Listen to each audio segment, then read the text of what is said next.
ನಿದ್ದೆ ಸರ್ಕಾರ ಭ್ರಷ್ಟಾಚಾರದ ಹೊಳೆಯಲ್ಲಿ ಮಿಂದು ಮೇಯ್ತಾ ಇದೆ. ಇಷ್ಟು ದಿನಗಳ ಕಾಲ ಅಬಕಾರಿ ಇಲಾಖೆಗೆ ಟಾರ್ಗೆಟ್ ಕೊಡ್ತಾ ಇದ್ರು.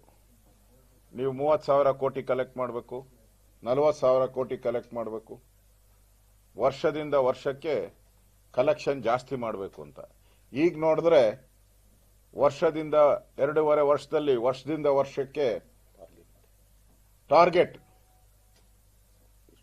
ವೈನ್ ಸ್ಟೋರ್ ಹರಾಜ್, CL7 ಹರಾಜ್, CL2 ಹರಾಜ್, ಬ್ರೀವರಿ ಹರಾಜುಗಳು ಆಗ್ತಾ ಇದೆ. ನಿನ್ನೆ ಲೋಕಾಯುಕ್ತ SP ಅವರು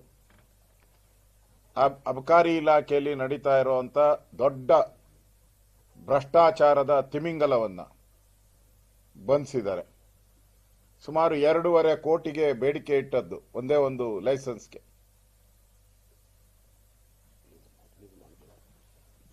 ಬೇಡಿಕೆ ಇಟ್ಟು 25 ಲಕ್ಷ ರೂಪಾಯಿ ಲಂಚ ತಗೊಂಡವಾಗ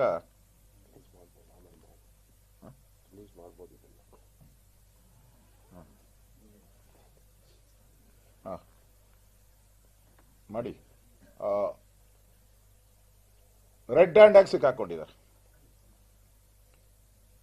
ನನ್ಗನ್ಸ್ತತೆ ಇಡೀ ಸರ್ಕಾರ ಇವತ್ತು ಕಳ್ತನದಲ್ಲಿ ರೆಡ್ ಹ್ಯಾಂಡ್ ಆಗಿ ಸಿಕ್ಕಾಕೊಂಡಿದೆ. ಯಾಕೆಂದ್ರೆ ಅಬಕಾರಿ ಇಲಾಖೆ ಬರೋದು ಫೈನಾನ್ಸ್ ಡಿಪಾರ್ಟ್ಮೆಂಟ್ ಅಡಿಯಲ್ಲಿ. ಫೈನಾನ್ಸ್ ಡಿಪಾರ್ಟ್ಮೆಂಟ್ ಅಡಿಯಲ್ಲಿ ಅಬಕಾರಿ ಇಲಾಖೆ ಬರುವಂಥದ್ದು. ಈಗ ನೇರ ಕಾರಣ ಸಿದ್ದರಾಮಯ್ಯನವರೇ. ಮೊದಲೆಲ್ಲ ಮಂತ್ಲಿ